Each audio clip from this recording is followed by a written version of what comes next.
அருமை தமிழர்களே, சிவகுமாரின் அன்பான வணக்கங்கள். நம்ம பள்ளிகளில் படிக்கிறப்பெல்லாம் நிறைய விளையாட்டுகள் நம்ம விளையாடி இருப்போம். கிரிக்கெட்டு, ஃபுட்பாலு இப்படிலாம் விளையாடுவோம். இதுக்கெல்லாம் பிடி மாஸ்டர் அப்படின்னு ஒருத்தர் இருப்பார். எல்லா பிள்ளைங்களுக்குமே பிடிச்ச வாத்தியார் யாருன்னா அந்த பிடி மாஸ்டர். ஏன்னா அவர் தான் விளையாடுறதுக்கு விட்டுறாரு. அதே மாதிரி கோச் அப்படின்னே இருப்பாங்க. ஒரு ஃபுட்பால் டீமு, அதுக்கு ஒரு கோச் ஒருத்தர் வராரு. அவர் அன்றைக்கி கையில் எந்த பந்துமே எடுத்துகிட்டு வரல. என்ன கோச், நீங்கள் ஃபுட்பாலே இல்லாமல் வரீங்க, நீங்கள் எடுத்துகிட்டு வருவீங்கன்னு நினச்சி நாங்கள் காத்திருக்கிறோமே அப்படின்னு அந்த டீமில் இருக்கிறவங்களாம் சொல்கிறாங்க. அவர் சிரிச்சுக்கிட்டே சொன்னார், நான் உங்களுக்கு பால் கொடுக்கறதுக்காக அந்த பாலை எப்படி உதைக்கணும், எப்படி கோல் போடணும்னு இன்றைக்கி சொல்ல போகிறதில்ல. ஒரு குறிப்பிட்ட நேரத்தில் இந்த ஃபுட்பால் எவ்வளோ பேர் இருக்கும் நீங்கள் மேட்ச் விளையாடுறப்போ அப்படின்னு கேட்குறாரு.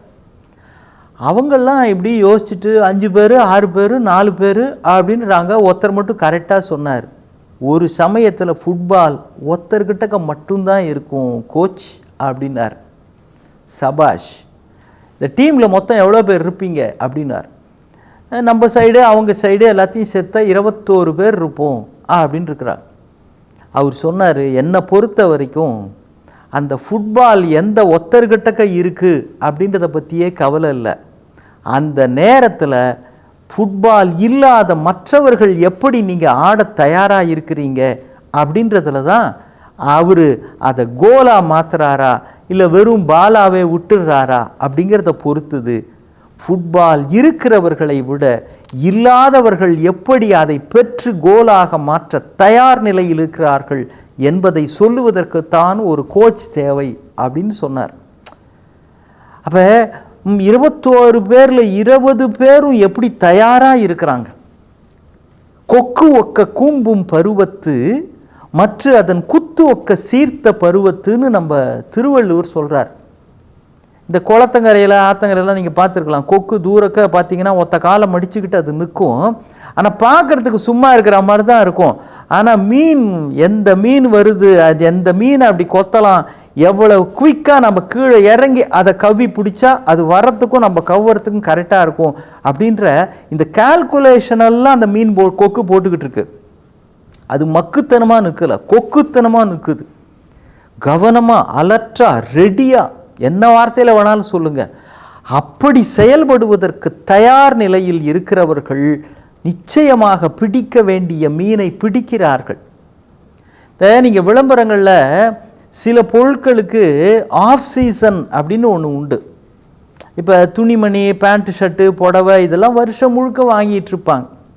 அப்புறம் அரிசி, உளுத்தம்பருப்பு, கடலைப்பருப்பு இதெல்லாமும் வருஷம் முழுக்க, தேங்காய், மாங்காய், காய்கறிகள் இதுக்கெல்லாம் வருஷம் முழுக்க சீசன் உண்டுங்க.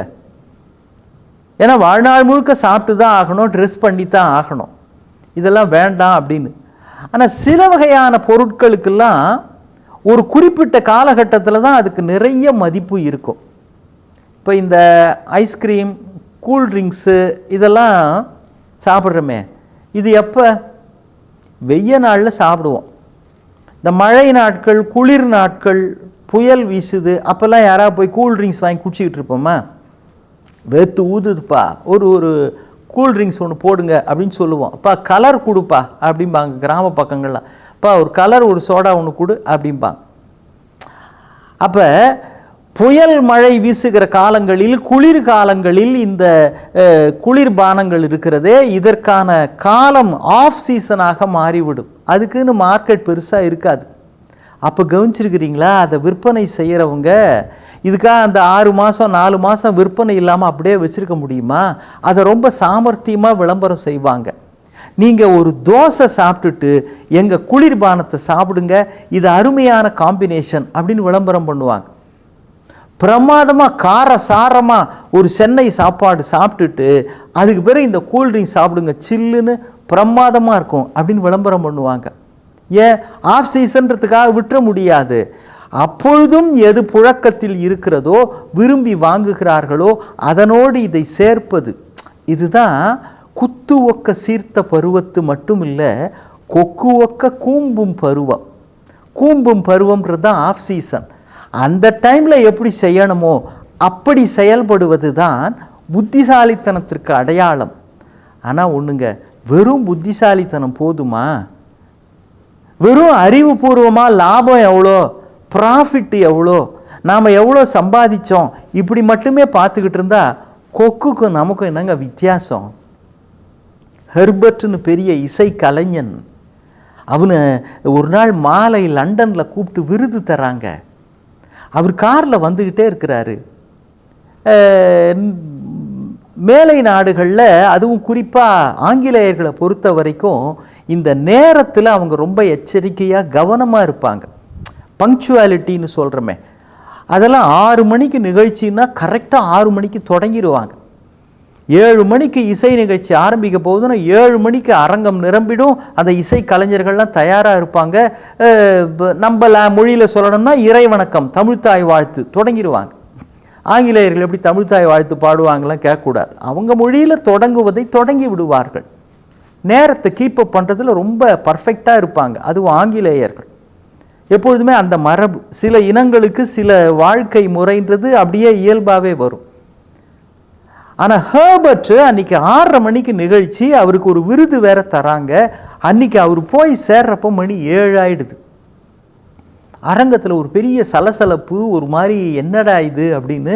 அதுவும் ஒரு பெரிய இசை கலைஞன்கிட்டக்க இந்த மாதிரி ஒரு தரமற்ற ஒரு அணுகுமுறையை அவங்க எதிர்பார்க்கல. அவர் வராரு, என்ன ஹெர்பர்ட், எல்லாரும் ரொம்ப உங்களுக்காக காத்திருக்கிறாங்க, உங்கள் இசை நிகழ்ச்சி கேட்கணும்னு 1000 பேர் ஆவலோட காத்திருக்கிறாங்க, டிக்கெட் வேற வாங்கிட்டு வந்திருக்கிறாங்க, இதெல்லாம் பொருட்படுத்தாமல் நீங்கள் இப்படி பண்ணுறீங்களே அப்படின்னு. அவர் இங்கே பார்த்தீங்களா அப்படின்னு காட்டுறாரு தன்னுடைய கோட். அந்த கோட் அங்கங்கே அழுக்காக இருக்குது. அச்சோ, என்ன ஹெர்பர்ட், இதோடையா நீங்கள் ஸ்டேஜுக்கு போக போகிறீங்க, இதோடையா மியூசிக் கண்டக்ட் பண்ண போகிறீங்க, என்னது இது அப்படின்னு கேட்குறாரு அந்த அமைப்பாளர். இல்லை, வர வழியில் ஒரு சின்ன சிக்கல்னு. என்ன, ஏதாவது ஆக்சிடெண்ட் ஆகிடுச்சா, கார் ஏதாவது ப்ராப்ளமா, உங்களுக்கு அடிக்கடி ஏதாவது பட்டுதா? அவர் பதறி போய் கேட்குறான். அவர் சொன்னார், இல்லை, வர வழியில் வண்டியில் ஒருத்தர் நிறைய மூட்டைகள் அதெல்லாம் ஏற்றிக்கிட்டு கஷ்டப்பட்டு இழுத்துக்கிட்டு போகிறாரு. அப்போ 2 மூட்டை கீழே விழுந்துருச்சு. அதை தூக்கி வைக்கிறதுக்கு அவர் அங்கேயும் இங்கேயும் ஆள் துணை பார்க்குறாரு, யாருமே கிடைக்கல. தூக்கி வைக்கவும் பாவம் அவரால் முடியல. நான் உடனே என்ன பண்ணேன், இறங்கி போய் அந்த மூட்டையெல்லாம் தூக்கி வண்டியில் ஏற்றிட்டு அதுக்கு பிறகு தான் நான் வரேன், அதனால தான் தாமதமாயிருச்சு அப்படின்றார். மிகப்பெரிய இசை கலைஞன், விருதாளன், ஒரு தேசமே கொண்டாடுகின்றவன். அவன் சொல்லுகிறான், ஒரு மூட்டை தூக்குற தொழிலாளிக்காக நான் 2 மூட்டைகளை ஏற்றி வைத்து விட்டு வந்ததால் தாமதமாகிவிட்டது. இது அவங்களால ஜீரணிச்சிக்கவே முடியல. என்னையா இது ரொம்ப வினோதமாக இருக்குது, என்ன இன்னைக்கு போய் இப்படி பண்ணுறீங்களேன்னு அவர் சொல்கிறாரு. நான் விருது பெறுகிற விருதாளன் என்பது மகிழ்ச்சி தான். என்னுடைய இசையை கேட்டு இந்த 1000 பேர் மகிழப் போகிறார்கள், அதுவும் பெருமைதான். ஆனால் தாமதம் ஆனால் பரவாயில்லை என்று நான் நினைத்தேன். ஆங்கிலேய மரபு கொஞ்சம் மீறப்பட்டால் பரவாயில்லை, 1000 பேர் மகிழ்ச்சி அடைவது தள்ளி போகலாம். ஆனால் ஒரு மனிதன் ஒரு மூட்டையை தூக்க முடியாமல் கஷ்டப்பட்டு கொண்டிருக்கிற பொழுது ஒருவன் கஷ்டப்படுவதை பார்த்தும் பாராமல் வந்து நான் மகிழ்ச்சி அடைய வேண்டும், நான் விருது பெற்று பெருமை அடைய வேண்டும்ங்கிறத என் மனசாட்சி எனக்கு அனுமதிக்கலை. விருது பெறுகிற கலைஞனாக இருப்பதை விட மனிதனாக இருப்பது முக்கியம் அல்லவா?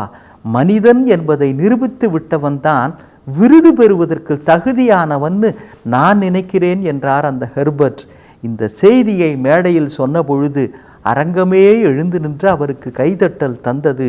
தாமதமானால் பரவாயில்லை, உங்கள் குணமும் விருதுக்கு உரியது என்று கொண்டாடுகிறது.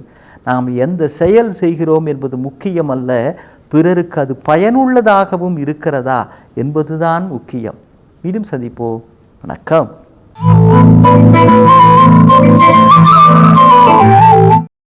இன்னும் பல வீடியோக்களை காண சன் லைஃப் சேனலை சப்ஸ்கிரைப் பண்ணுங்க.